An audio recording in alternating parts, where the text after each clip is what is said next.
It seems like every year there's always that one game that's a pile of fecal matter, you know what I mean? Now, ladies and gentlemen, today I'm not going to talk about the Intellivision Amico. That's a video I'm saving for just a little bit later because frankly, that's a train wreck we all need to witness. No, today I'm talking about Battlefield 2042. Now, when this game came out the week that it did, me, Hugbees, Rump, a few friends tried to enjoy this the best that we can. Obviously, it wasn't a great Battlefield experience, but with friends and the hovercraft glitch, anybody can have fun. That being said though, Battlefield 2042 has not been doing so well. If you've been a Battlefield gamer for the last few years, the franchise doesn't hit different anymore. The Clusie isn't as tight as it used to be.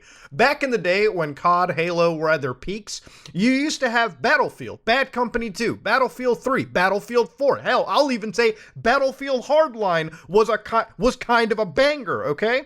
But you know, Battlefield's been heading down the drain. Battlefield had something the other franchises didn't. Big, giant warfare, okay? You know, having 64 people in one server going at it was an absolute treat to witness. Tons of game modes, actually good maps back in the day. You know, Caspian Border, Tehran Highway, Dawnbreaker, okay? Tons of good maps. Yeah, Battlefield was an experience, okay? It was something that people really looked forward to, me included.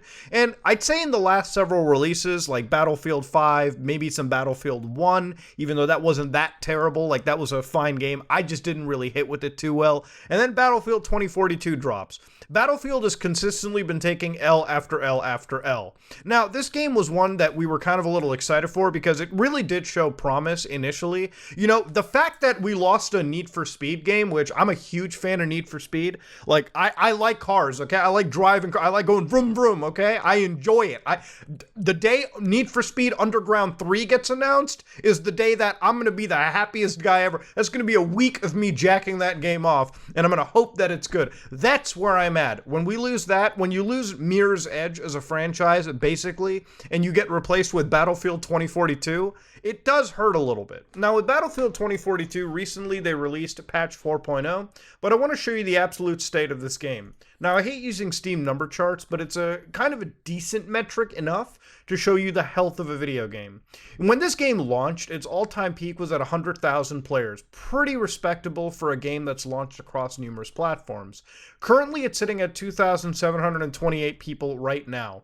Now, that might not seem like a lot of people for a banger AAA game, but that's actually heightened player numbers because the game just got patched and I'm talking about it. So obviously people have downloaded it, me included, just to give it a try again, but promptly will be uninstalling it later on because I'm not going to have my hopes up too high. This game's just been dropping players like no tomorrow. In the last 24-hour peak alone, you've got 3,200 people playing. Just to give you a comparison of what to witness here, Battlefield 4, an absolute god-tier title, has at the moment 1,200 people playing on a platform that it didn't even launch on. That, my friends, that, ladies and gentlemen, shows you how dead Battlefield 2042 is. When a game from the beginning of the PS4 generation is matching up to it. And Battlefield 4, amazing game. Don't buy Battlefield 20, just buy Battlefield 4 Premium. It's way cheaper and you get way more fucking hours out of the game. Now, Battlefield 2042 dropped a new patch, all right, and I wanted to just really talk about it because it baffles me, to be honest with you. So Battlefield 2042 update 4.0, okay? 0.4.0, not 4. It's 0.4.0. So here they've got some new things like balance adjustments to specialists. So basically they're adjusting the game's balance. Some of the attachments, they made them more pronounced. And also they've added some banger new features. What are these features, might you add? Voice over IP. Yes, the ability to communicate with your party and or squad using in-game voice chat has finally been added. Ladies and gentlemen, this is like if Fast and the Furious said, hey guys, we're gonna put cars into the franchise. Really? Oh, wait a minute. Whoa, this is a new feature? Dog, we've had this since Unreal Tournament 2004, okay? All right, we've had this since Halo 3 on the Xbox 360. Dude, the older Battlefield games had this shit on launch. What are you talking about? This would have been a banger deal if I could shit talk the other 128 players in the server. That is, if I could get 128 players in the server. Most of the times, you're playing with bots. This game has more bots in it than fucking Tinder, okay? That's where we're sitting at with the game's online functionality. Months after launch, and they're just saying, boys, we're dropping the voice over IP. The military soldiers in this game had this shit. You're telling me in the year 2042, we have to wait to get the functionality to speak to our teammates? That's why the war is so dead. No, there's no map changes, no nothing. In fact, if anything, the maps had to be rechanged just to, I believe, make them smaller so that those lower player count could actually play together instead of running around from field to field. This game was more Oregon Trail Simulator than it was Battlefield for a little bit. The scoreboard feature. Oh, again, going back to the Fast and the Furious. Hey guys, we're gonna add nitrous oxide to the cars. Yeah guys, shooter game with a scoreboard. Congratulations. That's a hell of a refresh. Weapon attachments, so they feel more pronounced. Awesome. That's really the updates you're looking for. There's about 400 updates that they made to the game, and overall, to be honest with you, they're actually good for the most part. The game doesn't feel like a steaming pile of shit anymore. It's just a pile of shit. That's where we're at right now with the game, okay? They could literally take that quote, put it on the back of the box a year from now, and that's where you're sitting at with Battlefield. Now, do I think these updates are going to change the game and make it somehow playable? No, I don't think the player base is going to jump back into it. I've been saying this shit since launch day. This game needs to have an overhaul of maps, okay? Like, the maps that you've got in the game are just not good for what you have over here. Sorry, my Tamagotchi's going crazy. But the reality is, the bots in this game and the maps that are being provided, they're too large, they're not detailed, there's not enough cover, all right? Half the time you're going from point A to point B, and that's where most of your gaming time is put into.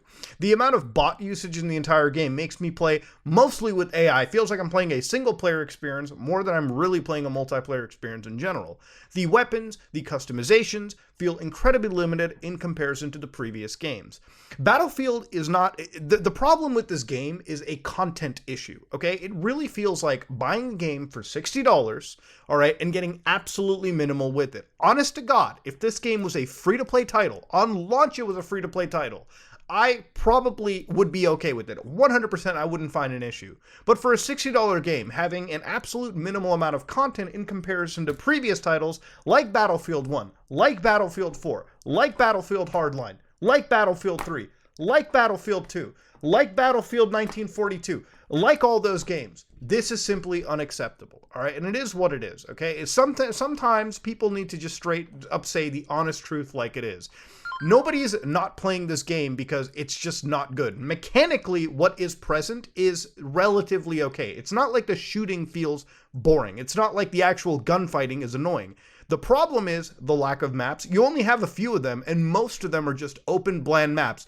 The maps feel like they were designed first and foremost for a battle royale mode that does not exist, and they're not designed with the same idea of previous awesome Battlefield maps that exist. The weapons, all of the modes that exist, the very few that there are, just are not there to sustain a full $60 purchase. And unless EA, unless DICE can absolutely, within the next few months, get this sorted out, this game's not going to come back, all right? Unfortunately, the cat's already out of the bag. The game has been out for months, and it's basically one of the poorest performing Battlefield games to exist. Say what you will about previous release titles, but at least they were more feature complete and rich than whatever the fuck you got with this game. Honest to God, as a Battlefield fan, all right, it is a bad day to be one. Let me tell you, it's a bad time to be a Battlefield fan. Most of the times when I want to play Battlefield, I'm not trying to play this brand new release title.